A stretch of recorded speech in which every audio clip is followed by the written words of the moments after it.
Is Guiseley next up, and what sort of your thoughts going into this game? Just want to put a really good sort of performance together. Obviously, main aim any cup competitions to get through to the next round. But I'd like to put into practice some of the stuff that we've done in the training ground with the ball. I'd like it would be a little bit more expressive with the ball, and go for it. It's a cup game, so we need to get through. And you don't get through cup games by sitting back and trying to nick a goal on the break and try. That's not the way we're set up. So we want to play good attacking football and really go for it and make sure we're in the hat the next round. The conditions haven't been the best this week. How have you sort of dealt with that? Well, you just have to, certainly when you're from the northeast of England, you have to accept what's happening at the stadium now. The pitch is still very hard. The training pitch behind it's still unusable. So, but luckily, we've got a lot of good friends in the area. And today, for instance, using Northumbria University's training facilities, that they've helped us out. I had a good chat with Newcastle United yesterday, who are going to help us out as well. So, luckily we can call on people who've got the facilities and the budget to help us out, and they're happy to do so. With the trophy, will you be making some changes and rotating the squad at all, or will you be naming a stronger squad? To be honest with you, looking back on Tuesday night, I do get frustrated because I know how much better the players can be. I know they're capable of much better, and obviously I set my standards very high, and I want them to do the same. But looking back, sometimes when I have to take a step back and think we have come, a decent amount of way, but there's still a long way to go.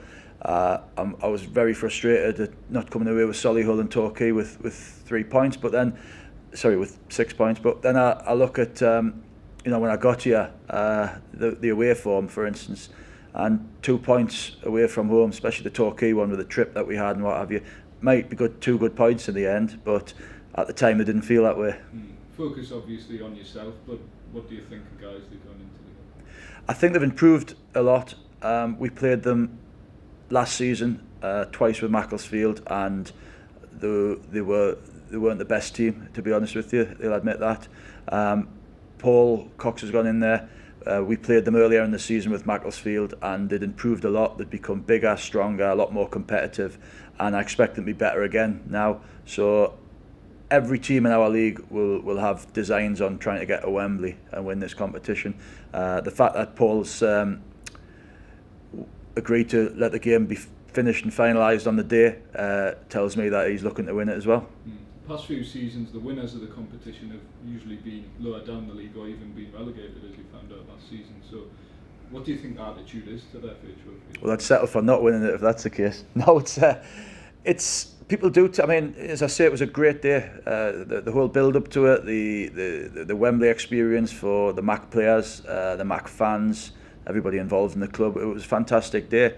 But as York will tell you, they ended up getting relegated. So winning the trophy was probably, didn't mean anything in the end because of the league is the number one priority, and it is to us. Make no mistake, we're fully focused on the league.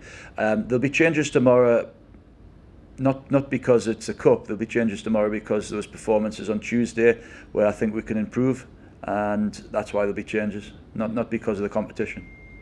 Will the Hartlepool game have some bearing? This is your last competitive game before that game.